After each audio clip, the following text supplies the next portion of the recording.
Hello and welcome to another presentation of the Rift Valley Network Webinar Series. My name is Andrew Harvey and I am the host for today's talk. If you're participating in the live webinar, you can submit questions or comments in the chat module of the Zoom application at any time during the presentation, or ask a voice question by raising your hand once the presentation is complete. Today's presenter is Lizzie Poole. Lizzie is a linguist working with SIL International in Tanzania with the Mbugwe and Rangi languages, as well as more recently with the Wanda and Sechela languages. She works primarily on documentation and description of these languages, especially to support orthography development. Her MA was on Mbugwe phonology, with a particular focus on consonant clusters and vowel hiatus resolution. So please join me in welcoming Lizzie as they present their talk, Mbugwe Discourse, Initial Findings from a 2-Week Workshop. Lizzie, the floor is yours. Yeah, so thank you for coming today. What I'd like to share are some initial findings from a 2-week narrative discourse workshop that took place last year. So I'll start off by giving you a bit of information about it before discussing what we discovered. So the workshop took place in September 2025 in Dodoma, Tanzania, and it included teams representing 10 Tanzanian languages. It was aimed at teams of mother tongue translators with the support of their advisor or consultant, who would then become equipped to describe the linguistic features of narrative texts in their language and address discourse-related issues relevant to translation by revising translated material, with the ultimate aim of improving the naturalness of their Bible translations. So the teaching recognised that the majority of participants didn't have much, if any, training in linguistics. And so in some cases, the terminology I use during this presentation may not be quite as precise as we would like. This is also due to the fact that the workshop was conducted in Swahili, and sometimes we had to coin new vocabulary for the concepts we were discussing, or use words whose typical meaning covers a range of technical English vocabulary. So, for example, the translators often describe something as sisitizo or emphasis, and there's more work needed for to be able to be more precise about whether this should be labelled as highlighting, prominence, or focus, etc. But since these are just the initial workshop findings, and I haven't yet had the chance to do a lot more work on them, I'm currently limited in my description to the Swahili vocabulary that the team used at the time. I've got every intention of looking into many of these topics in more detail and untangling all the descriptions of emphasis more precisely. So the Mbugwe team comprised 3 mother tongue speakers employed as translators by SIL Tanzania, and then me as the linguist, and we had support from Rose Savaiko, who's a translation consultant also with SIL Tanzania. And on each day of the workshop, there was teaching on a particular discourse topic, and often examples and explanation of how these work differently in Swahili, English, and also Biblical Greek and Hebrew. The teams then spent time investigating these features in natural texts in their own languages before looking at drafted Bible passages and considering how they could be improved. So before looking at what we found, I'd like to share some information about the corpus of Mbugwe texts that we used. So we prepared 7 narrative texts to use in the workshop. 4 of them were folk tales written during a writer's workshop in July 2023. And as you can see, each of these was quite short, roughly 100 to 200 words each. In total, the writer's workshop 3 years ago produced 14 texts. And so while we didn't use all of them during the workshop, when I make general observations about folktales, I have since checked that these are valid for the other 10 texts as well. And then the final 3 texts were written specifically for this discourse workshop to ensure that we included some texts that were narrating true events.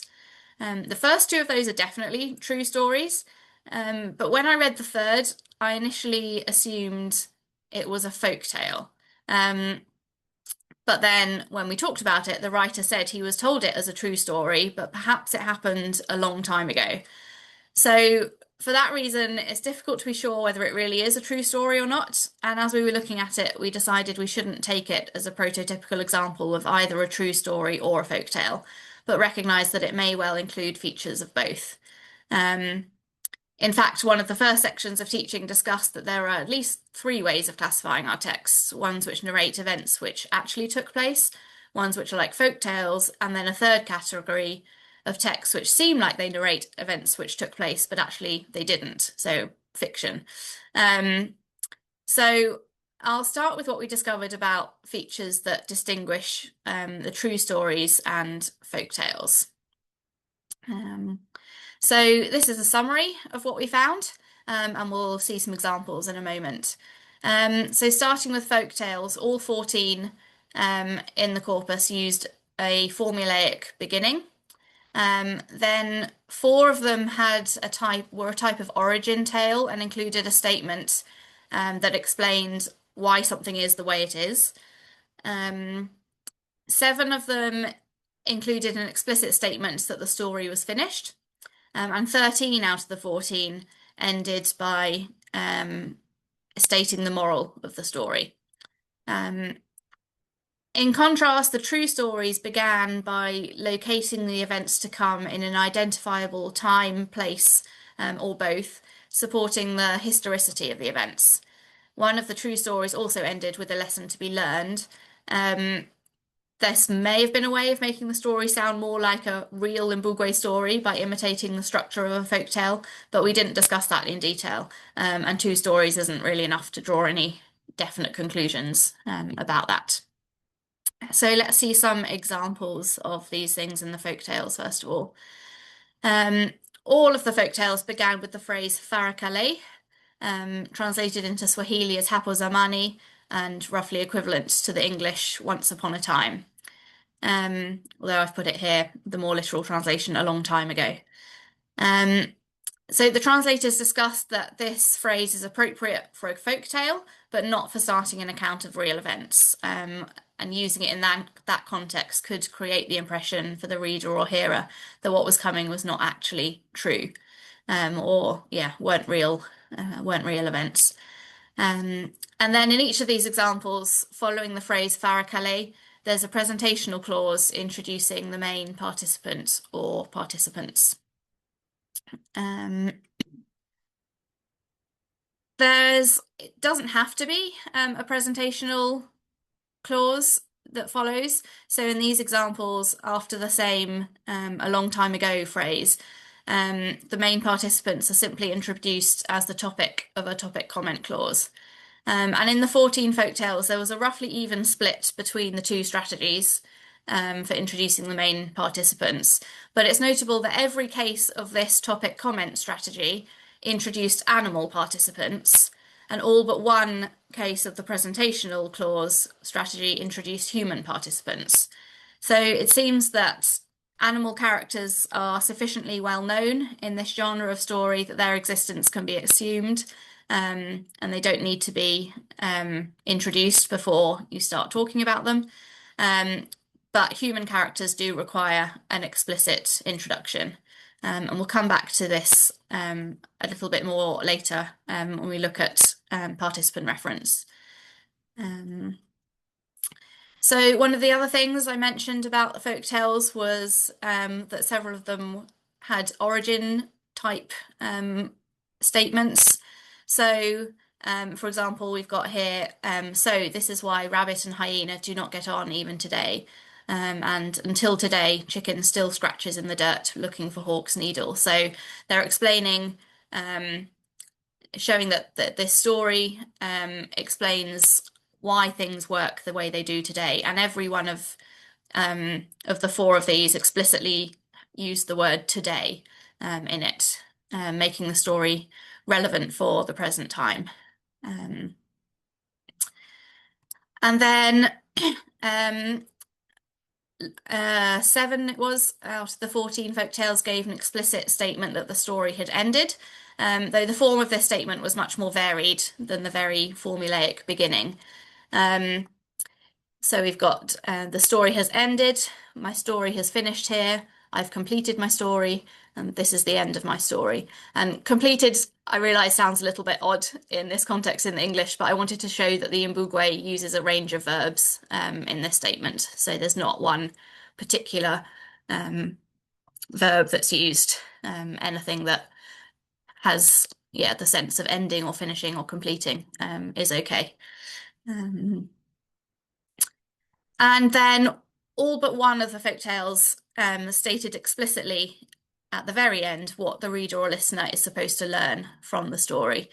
And in most cases, that began with a phrase like "the story teaches us," but that could be omitted. There was an example where this second example doesn't have that, doesn't introduce the moral like that. It just states it. Jealousy is bad in our daily lives.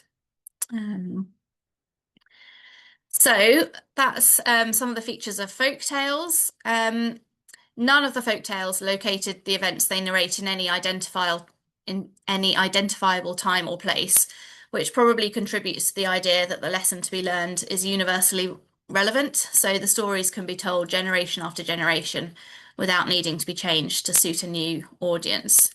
In contrast, both of the true stories began by placing the events to come in an identifiable place, and the first also at a specific time. So we have the day I arrived in Moshi, a specific day and a specific place, and then the second one in my house, and this story was told in the first person. So yeah, we know it was the person who's speaking, his house. So then let's look at this story that I thought was a folktale, but the writer said was true. So this story didn't begin with Farakale, and it did locate the story in a specific location, the village of Mascaroda, and it introduced an identifiable participant, the neighbour. So this certainly creates the expectation in the reader or listener that what's coming is an account of real events. But on the other hand, the ending has some similarities to the folk tales, with a statement that the stories come to an end, and then it includes a bit like an origin explanation. This is how Mr. Mosikare came to be so wealthy. So the name of this neighbour, Mosikare, is clearly a loan word. It means soldier from Askari in Swahili, itself a loan from Arabic, which makes me suspicious that this is a real person. But then again, Mascaroda is not actually in Mbugwe, it's Iraq. So perhaps the name being a loan is just the closest they could get to identifying this person. It's really difficult to know here. And yeah, the translator said, yeah, or maybe it was a really long time ago. I'm not really sure. So again, that just reinforces the idea, I think, that I shouldn't use this story as an example, definitely either of a true story or of a folk tale. It's definitely got things that appear to belong to both genres. Okay, so the texts we prepared for the workshop were all written narratives, and they'd been edited for publication in print. But one of the teaching sessions talked about the possible differences between oral and written narratives. And one of the oral features mentioned that the translators needed to know about was the use of a present tense verb to describe events that actually took place in the past. And we called that the historical present. And so all of the written texts that we had used, they had this ka form, which we're familiar with as a narrative tense. Use those for all of the events, verbs on the event line.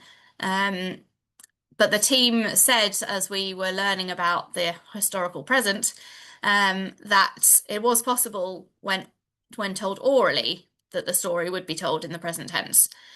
So we went through one of the texts and changed the verb forms into the present tense so that I could see what it might be like if it was told orally. So this slide starts with the second sentence of the written story after the two main participants have been introduced. I've highlighted the ka forms in red, and also some words in green because they also change when the verb form changes, and we'll come back to that. But so just going through the event line verbs, we have said, replied, took, began, ran away, went, told, said again, all using the tam marker, the ka form. This version has the changes they made when using the present tense. So the tam marker is now ke, and this form must co-occur with the word nafo. And I'll come back to that structure in a moment. But notice the verbs in the free translation. They have now all, in the present tense, says, replies, takes, begins, goes, tells, and says. One of the verbs didn't change, the one in bold for ran away. And I didn't ask at the time, so I need to follow up on it. But I suspect it's because the sentence that it's in starts with the connective ne, which means halafu, or then. Yeah, but I just need to check that. So then going back to that verb structure, nafo plus a present tense verb is usually translated into Swahili as ndipo anapofanya. And you'll notice that each of the verbs now has a circumflex symbol, word initially. This is the way we're indicating in writing that the verb is in a relative clause. The oral difference is just tonal. So after making these changes, the team also said that while it would be possible to tell the whole story in the present tense, it would somehow feel tiring or inachosha. And given that the structure is a relative clause, a more literal translation into English would be something like, that's when he says, that's when he replies, that's when he takes, etc. And this phrasing perhaps gives a better feel for why a whole story told in this form might be quite tiring to listen to. I haven't looked into it in detail, but if you Google the cognitive load of relative clauses, it's a major area of study in psycholinguistics. So it seems that the feeling of it being tiring in this form actually does come from a real difference in the effort required to process a relative clause. So this discussion with the team reminded me of another story we'd looked at a few years ago, told orally, where suddenly in the middle of the story, the storyteller started using the present tense. And yeah, I asked about it and we didn't really get anywhere with understanding what was going on. But looking back at it now, it seems that the switch to the present tense occurred in the run-up to the peak of the story as tension is building towards the climax. And I think this as well fits with the idea of it being tiring. The whole story in the present tense would be like tension is just continually building with no resolution. But it makes sense to make use of that in the part of the story where you want to build tension. That's definitely something that I need to look into further. These are just initial thoughts as to what might be going on. But yeah, I'll do some more work on that and run some of these ideas past the translators and see what they think as well. So to summarize those ideas, the written text used the ka or narrative form for verbs on the event line, and the present tense as a relative of time could be used in oral storytelling, but the translators felt it wasn't appropriate in writing, and overusing it was described as tiring. So a couple of questions that I'd like to look into. Does the present tense relative verb function to build tension as the story approaches the peak? And therefore, if it does, when actually would it be appropriate to use that strategy in writing? And can we make use of that to make translated text sound more natural? Okay, let's move on to a little bit about participant reference. So Levinson writes that most but not all major participants are introduced in a non-topic, non-interactive role before they become the topic of a topic comment sentence. And we saw that that was the case for the introduction of human participants in the Mbugwe text. So we've seen there's a couple more examples where human participants are introduced in a presentational clause at the beginning of the narrative. If it's just one participant, a singular human participant being introduced, then often a modifier meaning certain is used. So a long time ago, there was a certain poor farmer. The first examples I gave of the introduction of human participants involved multiple participants. There were 4 girls and 5 young men. And the word certain also means one. And that at first seems like it could explain why it's not used with multiple participants. However, this word is attested with plural noun class agreement, so it wouldn't be ungrammatical to use it. With this plural agreement, though, it has the sense of some, and perhaps that's just in some way too vague a way to introduce a participant who's a major player in the story. So that's something else that I'd like to check, but I think yeah, the second example here, a long time ago there were some girls, that's a grammatical sentence, but whether it is really appropriate to introduce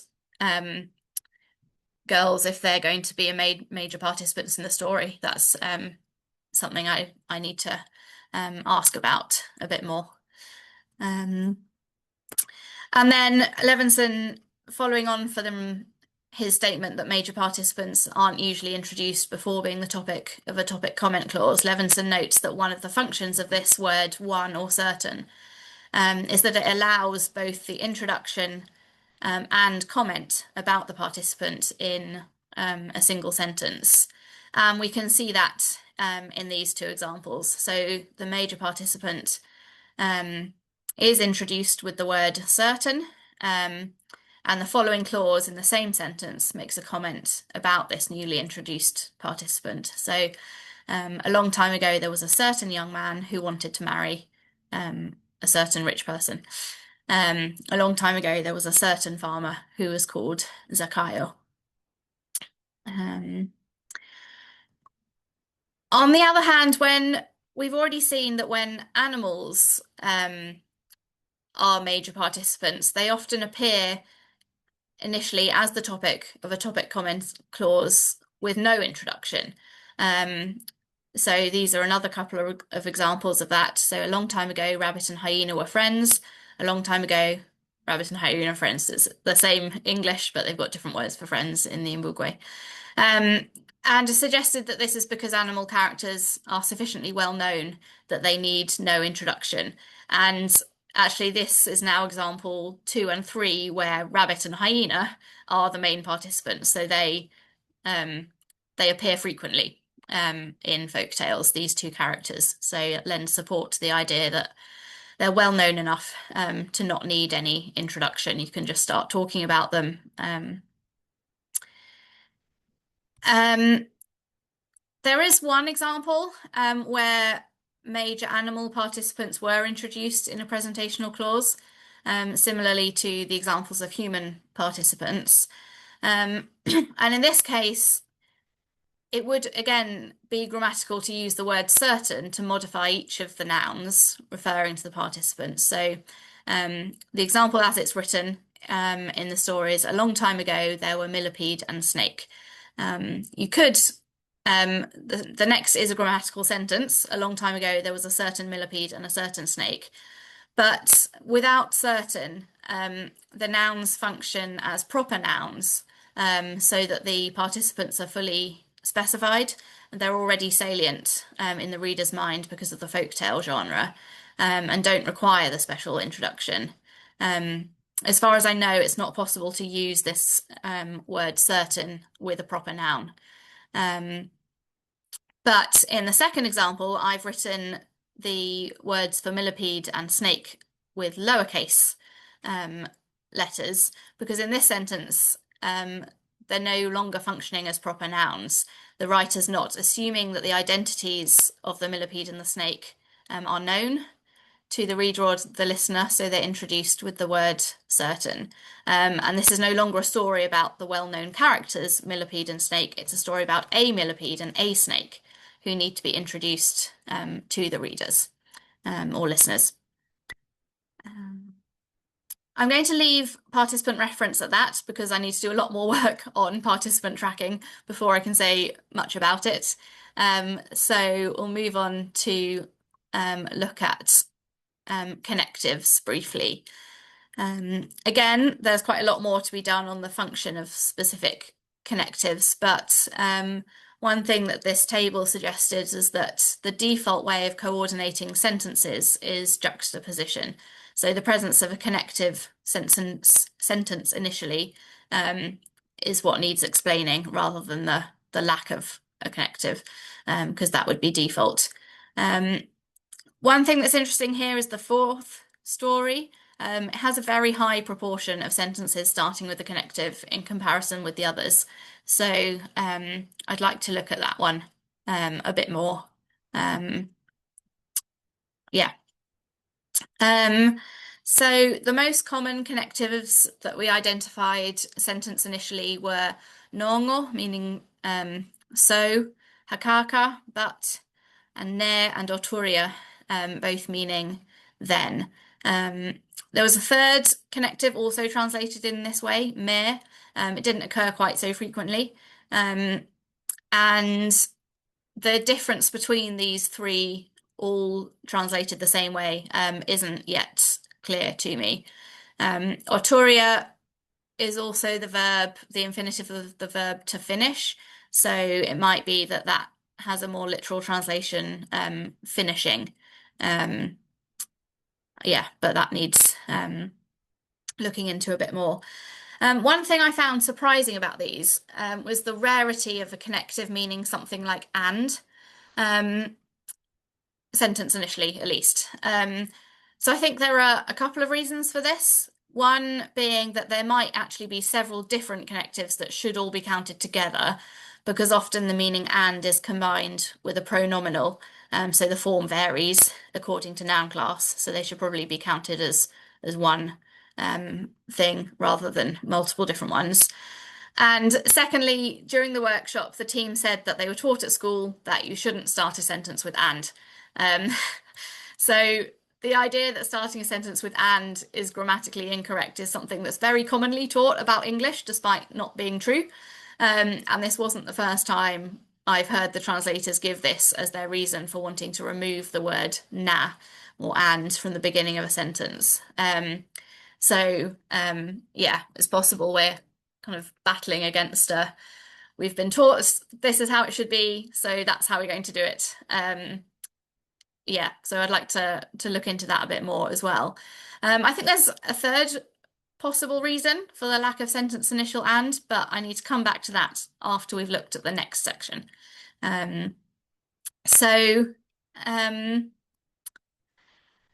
One of the things I was really hoping would become a bit clearer to me through this discourse workshop was the function of the word ni in Mbugwe.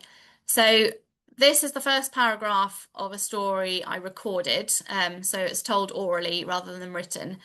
And it isn't one we used in the workshop because it's much longer than we would have had time to look at properly. It was about a 20-minute oral recording. But I chose it to show how often the little word ni can appear. So all of the event line verbs are highlighted, and the ones that have ni are in red, and the ones without ni are in green. So there's 13 with ni and 6 without. And I've been wondering about the function of this ni for a long time. I'm not sure I have a full answer yet, but there was some interesting discussion during the workshop. So I think I'm getting closer. And yeah, it would be interesting to see what people think of the ideas that we came up with at the end. One of the complications is that ni can do a lot of things. And in some cases, it's just very clearly the invariant copula used in nonverbal predication. It's used in present tense affirmative clauses. So if there's negation or non-present, there's a different copula that's used. but we've got these are foreign foods. This work is very hard. That tree is an Ilonde tree, all just using this word ne. Secondly, in clauses where the verb is clause final, ne seems to be required before the complement or the adjunct. I haven't done a detailed analysis of what types of clauses require this verb final structure, so I can't say a lot more about that for the moment, but I have so far been glossing ne in these contexts as a focus marker. And that's also something that is seen elsewhere in Bantu languages. So Goulderman describes the use of ni for term focus. That is where focused constituents are, and where the focus constituent is an argument or an adjunct. And he describes that as widespread in Bantu, and he goes on to say that in several languages in zones J and E, ni is additionally used pre-verbally to express predication focus. So all of the examples I showed on the from the story are ni pre-verbally. So one possibility is that there's predication focus going on, although it seems, I mean, then there's rather a lot of them, I think. So I'm not sure. In other languages, in zones J and E, the pre-verbal ni could bring a progressive reading, and that's something that I haven't found at all in Mbugwe. So I've kind of ruled out that option. There are no examples where the ni has a progressive reading. There's a separate verb form that's used. And then Philipson and Gerwa have argued that in Kilimanjaro Bantu, the pre-verbal ni has developed further into a default declarative marker, present in almost all positive declarative verbs. And so when considering how commonly it was used in the Mbugwe text that I showed a moment ago, I wonder whether we're starting to see this evolution in Mbugwe as well. However, where they say almost all, that's, I don't think we can say that from Mbugwe. It was about 2/3 of the time. So yeah, there were quite a few that weren't marked with the ne. And also there are examples where ne is used in verbs that are not declarative. So I'd like to show a few examples of those, because all of the ones in the text were with the ka form, and so were declarative. But it is attested with other tense aspects and modality forms as well. So this first example, it's attested with the present tense. So this story teaches us, or ne teaches us, with the future tense, sorry. Ne, I will kneel down and pray. And then also with a subjunctive in the final example. Father and mother are both now deceased. Ne, may they rest in peace. So it doesn't match entirely with what they were saying about it being a declarative marker. So to try and understand this a bit better, one suggestion during the workshop was that it functioned to highlight the following events, but that seemed a bit odd to me, again, given the frequency with which it occurred, to have all those events highlighted. I think, yeah, not sure that that's exactly what's going on. So to try and figure it out a bit more, we looked through a couple of the stories and tried to see what was different if we either added the ne before an event line verb where there hadn't been one in the original, or took it out where there had been one. Sometimes they said the changed version was better. And this was one story that didn't have nearly as many as the others, and they added it in a few times and preferred the version with it. So they added 3 nis in these 2 sentences.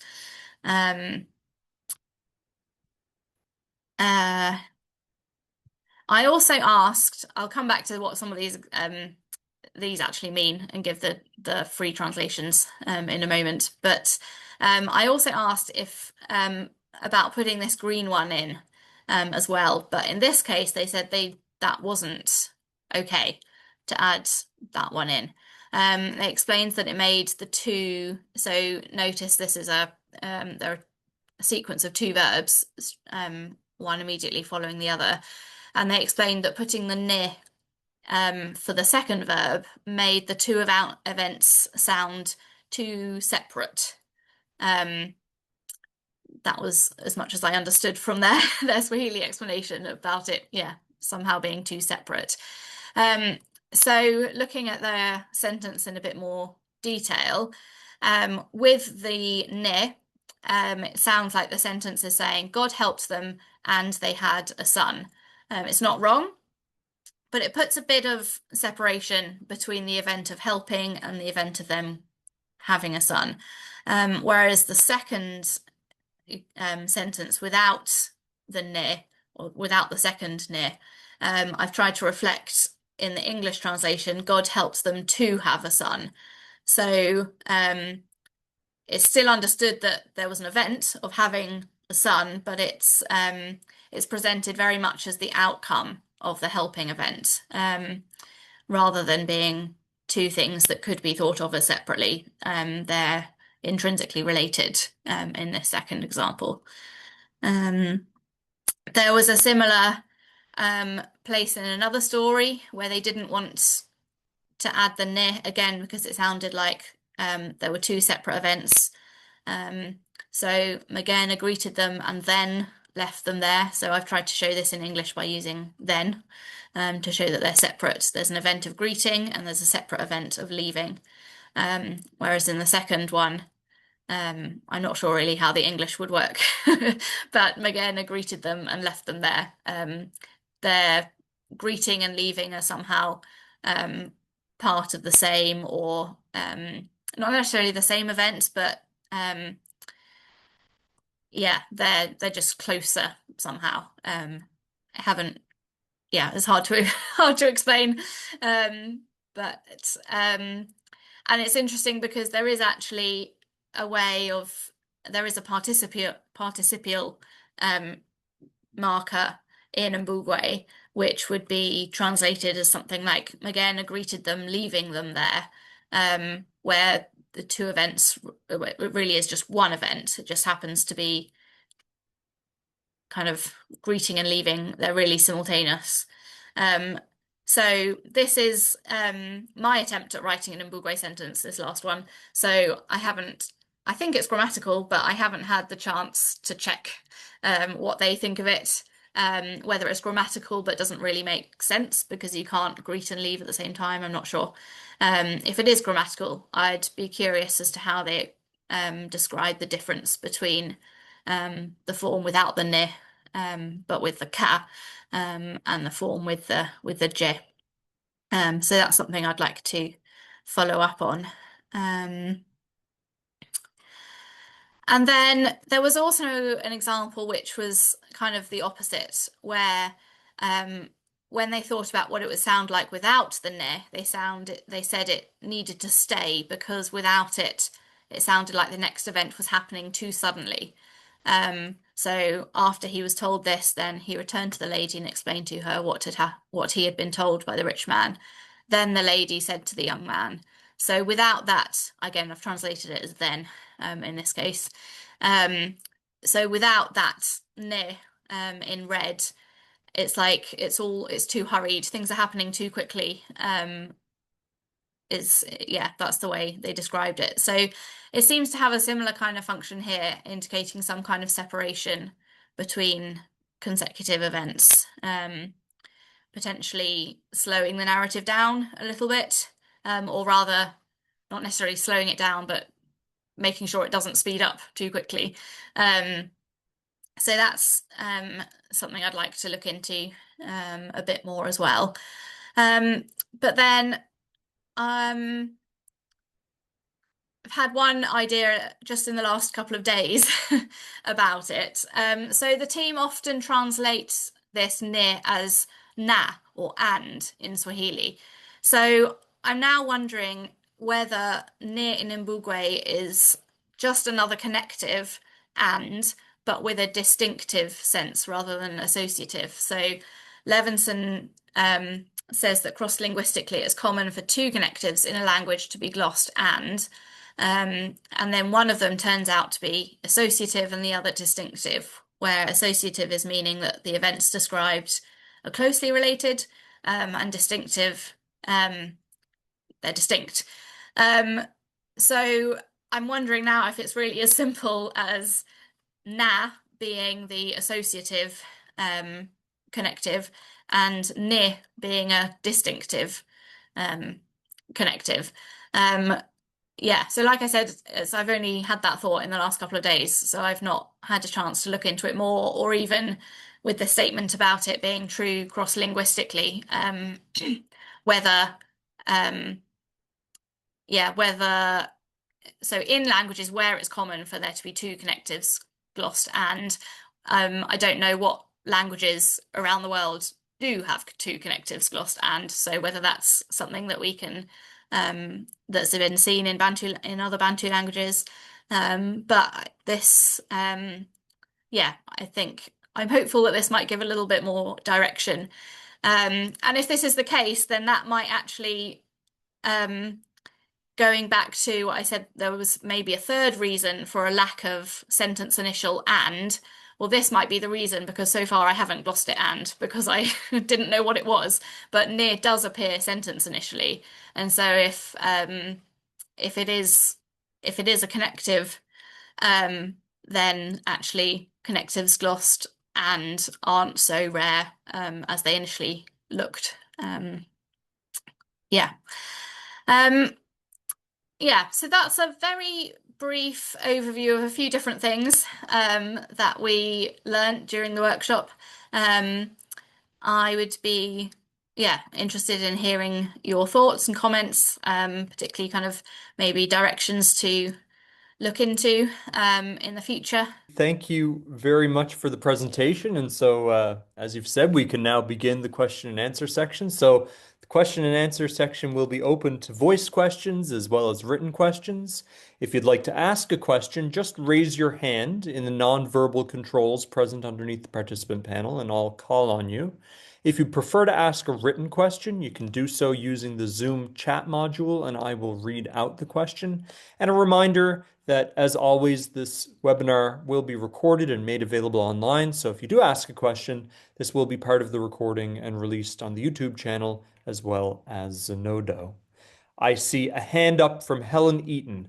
So Helen, why don't you go ahead? Thanks. Yeah, that was great, Lizzie. Really nice to see all those examples. Yeah, I think I've got a couple of comments and then, well, three different comments. So I'll just sort of throw them all at you and you can decide if you want to respond to any of them. About the idea of the present tense being too tiring, that was very interesting because before you were talking about the peak, I was thinking, oh, it's because of the peak. It's because of the peak. And in a language I work on here, Wanji, another Bantu language, it's that would definitely be what would happen. It's not leading up to the peak, it's actually the peak. So Okay. once you've got to the most exciting moment, you switch to present tense in the oral stories. They tend to edit it out of written ones. Yeah. And I've always thought of that Wanji thing as being like, if you're telling a story, you could be quite sort of staid and formal and say, he did this, he did that.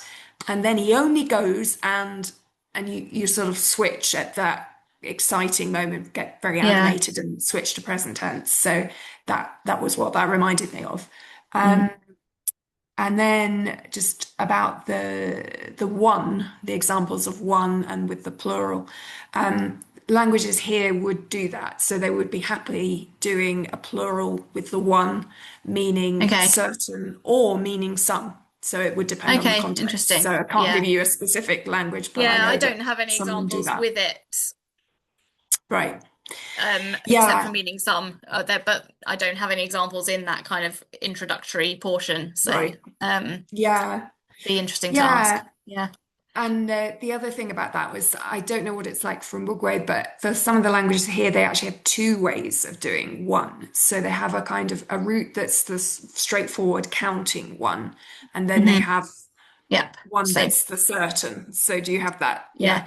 Yeah, but they would always use that more in a kind of if they're modifying a noun phrase as a number, they would always use that more form. They would never use the one that they use for counting, Oh, I which see. Okay.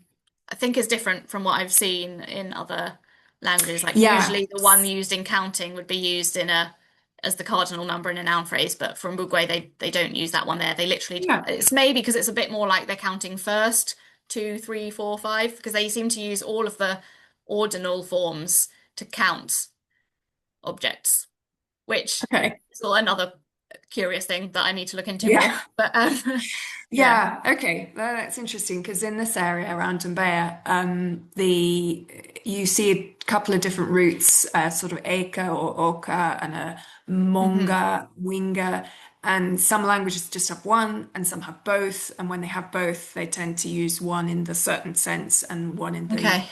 Yeah. one man is in the room, not two men kind of thing. Yeah. Yeah, and then the third thing was just this associative versus distinctive idea. Mm. And yeah, I've been thinking about it as well since you mentioned it a day or two ago, yesterday, maybe. Yeah. But Very recent.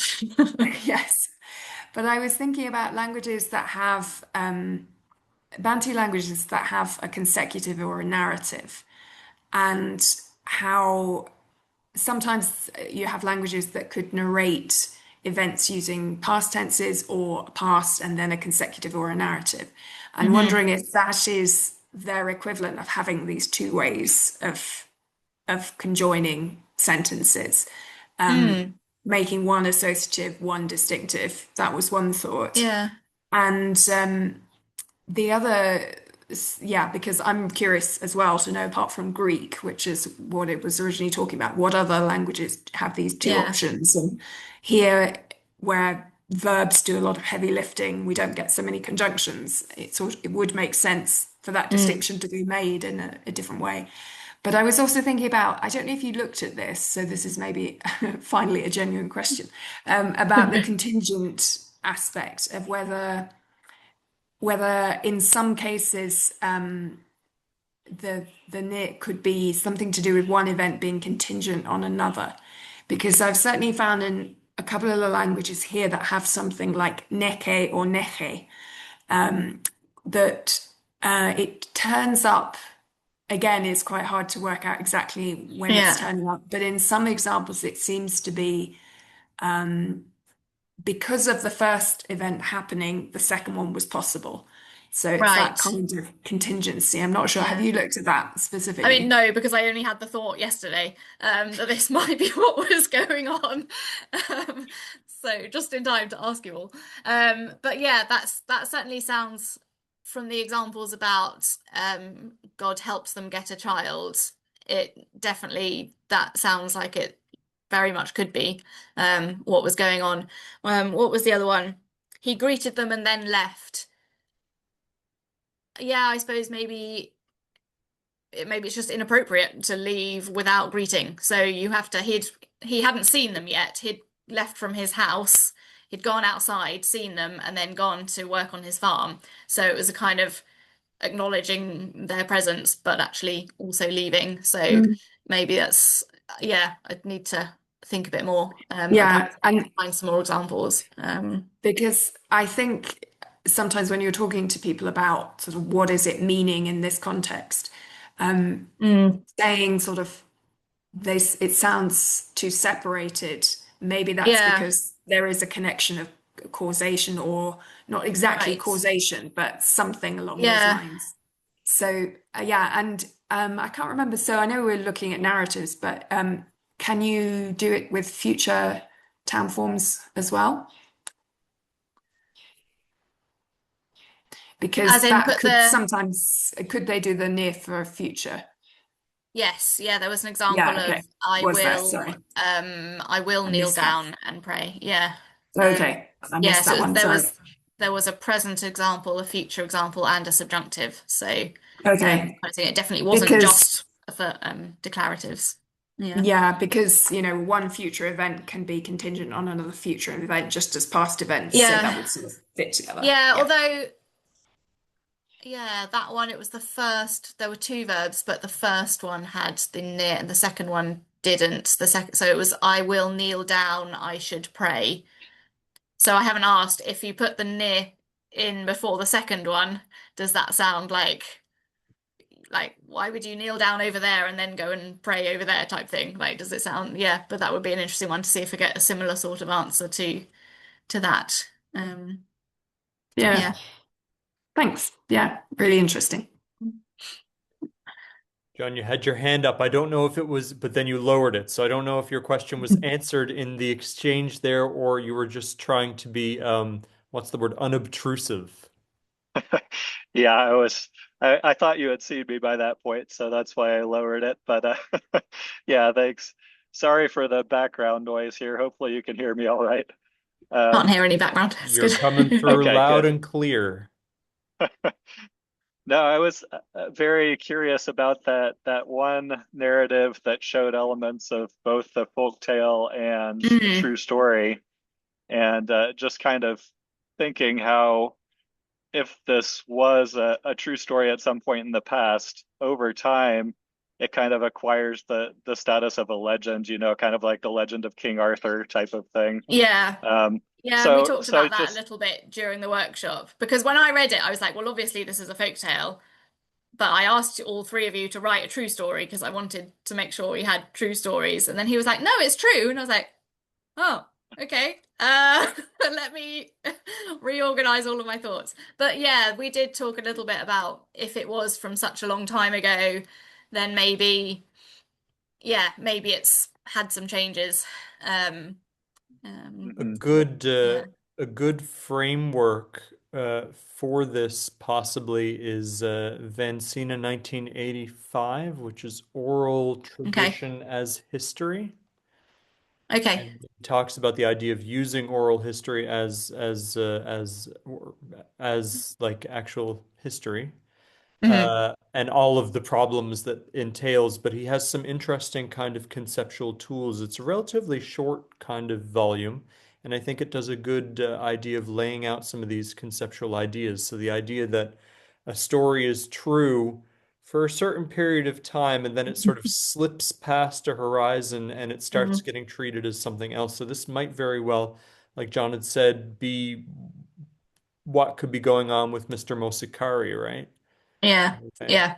But I don't Yeah. know if you finished your thought, Johnny.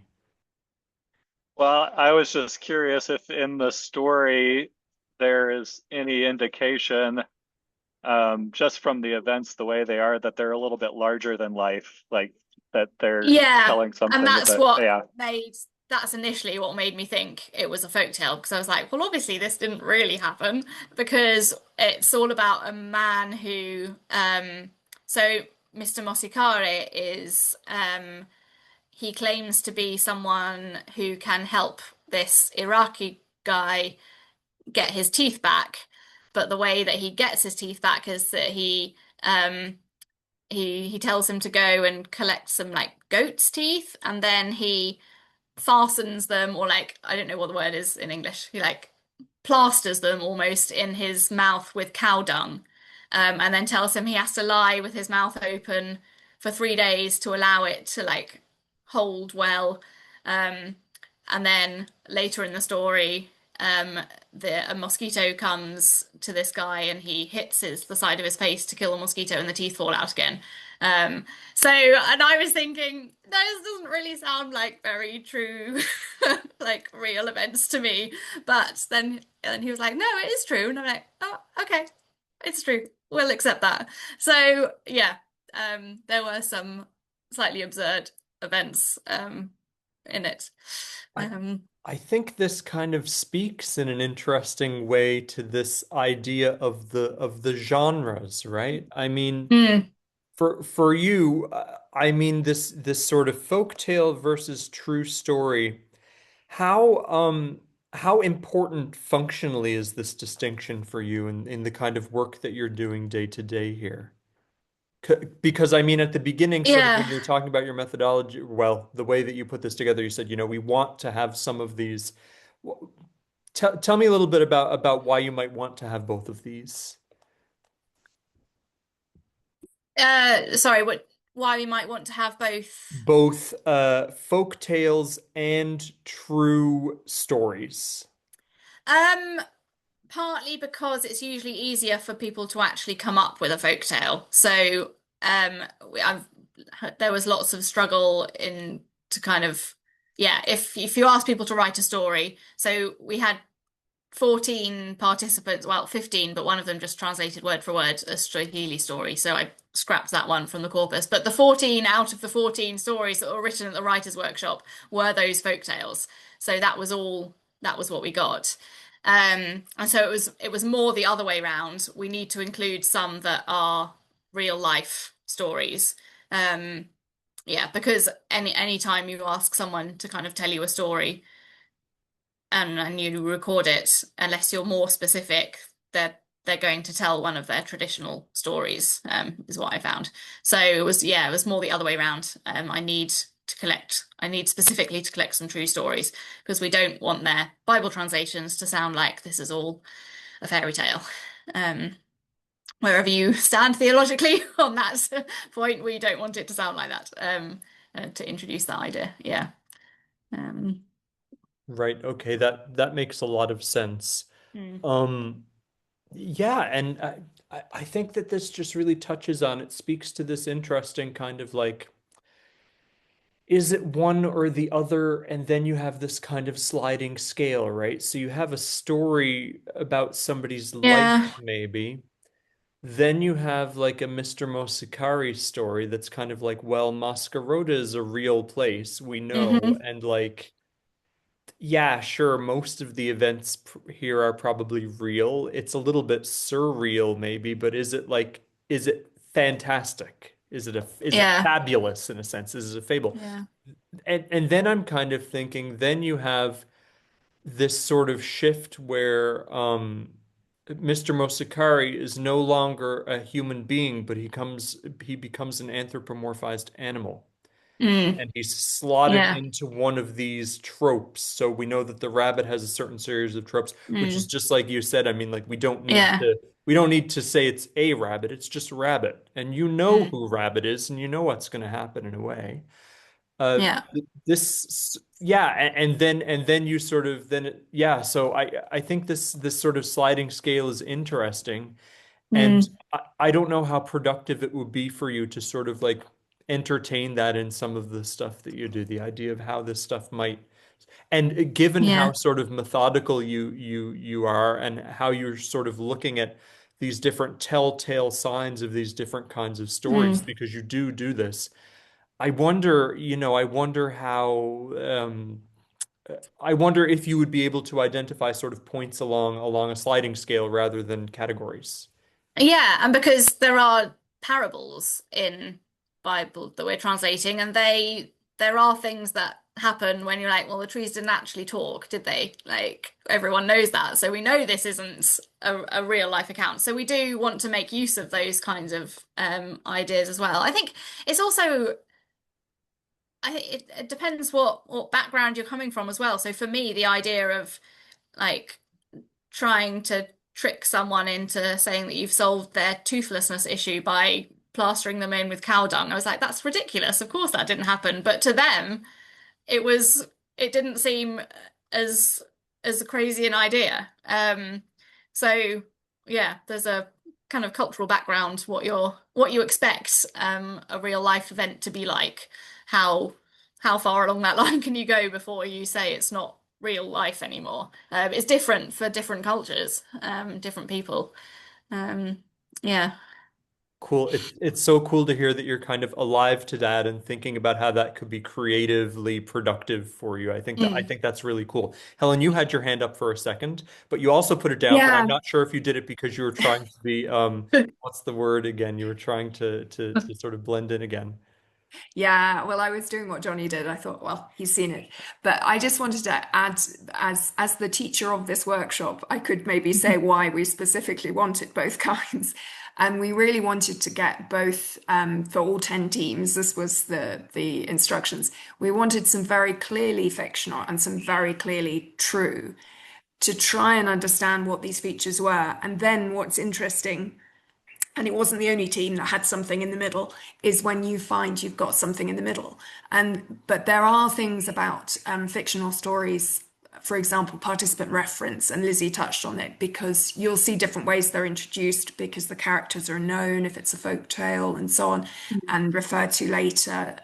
So there's uncertainty about whether a noun is being used as a name or not with rabbit, and therefore how do demonstratives work now, because is it a name or is it a noun? So there are reasons you want to kind of keep them separate, but then it's interesting because you'll find some things in the middle. And I think that's something that we've found in translators of the Bible. They have a sort of reluctance to follow some of the fictional features of their own stories because it's the Bible, even when in the Bible there are short fictions, parables, and so on. So it's certainly a very live issue for translation.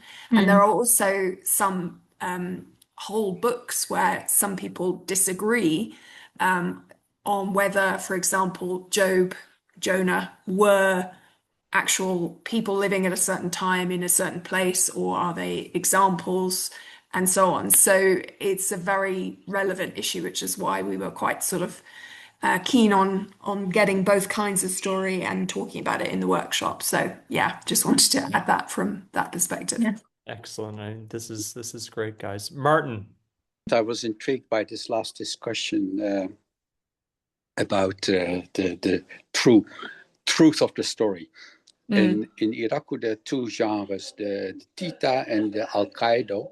The Al-Qaeda will be translated as a true story.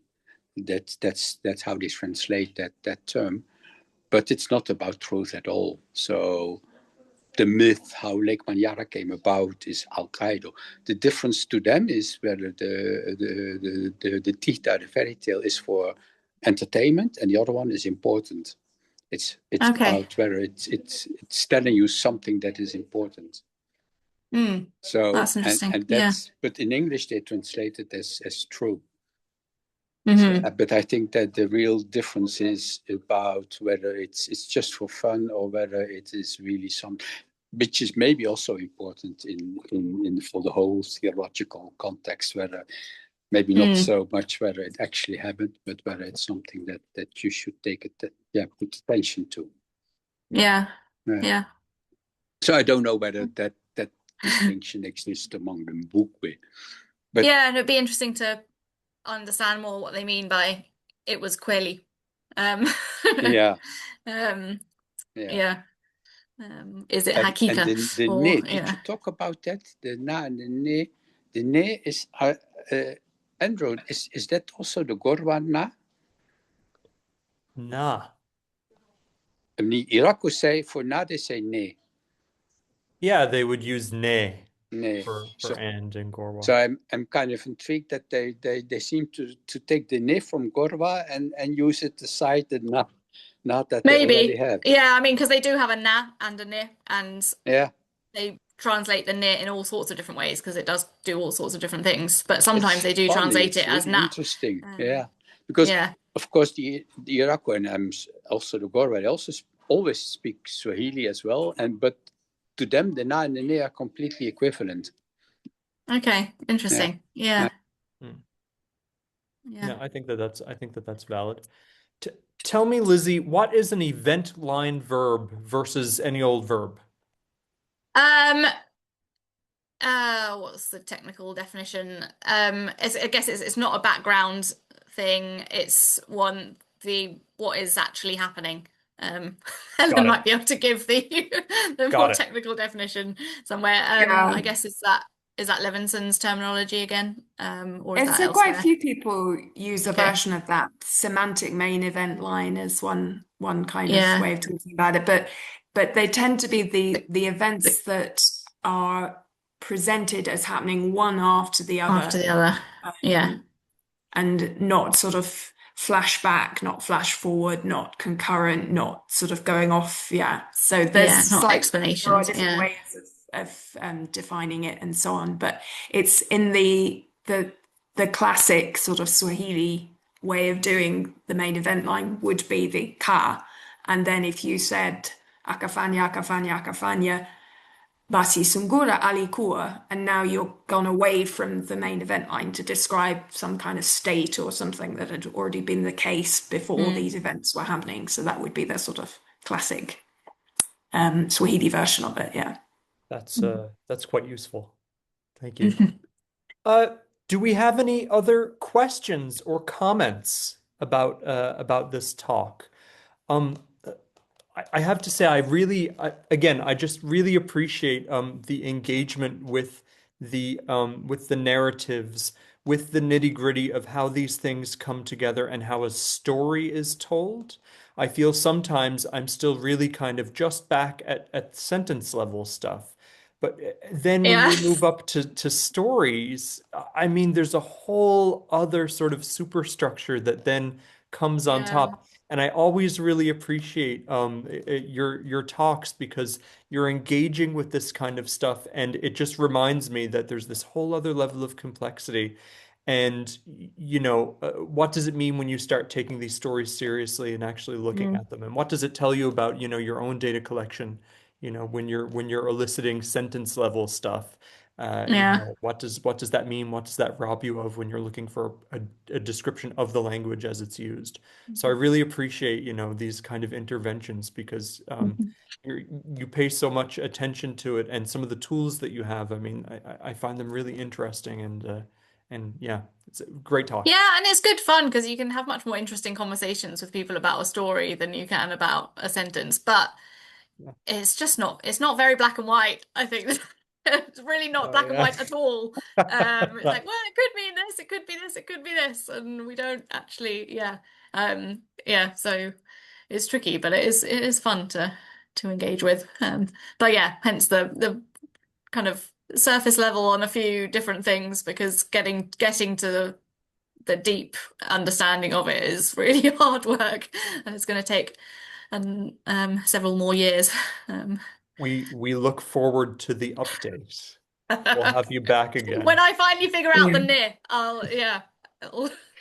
I think I probably said it at the workshop, but one way of sort of helping people understand what discourse is about is in grammar, we're talking about something, whether something is correct or incorrect, but in discourse, whether it sounds better or not. And Mm. that's why it's messy. It's more fun, but it's messy. Yeah. And I Yeah. think that that's a good place for us to end. So thank you for all the questions, all the comments, and of course for the presentation. I'd like to take this opportunity to remind everyone that the recordings of all of the presentations in the Rift Valley webinar series can be found on the Rift Valley YouTube channel, as well as on Zenodo, and entries for each presentation are added to the Rift Valley bibliography. I'd like to thank Lizzie again for her presentation, as well as everyone here for participating today, and I hope to see you again at our next webinar.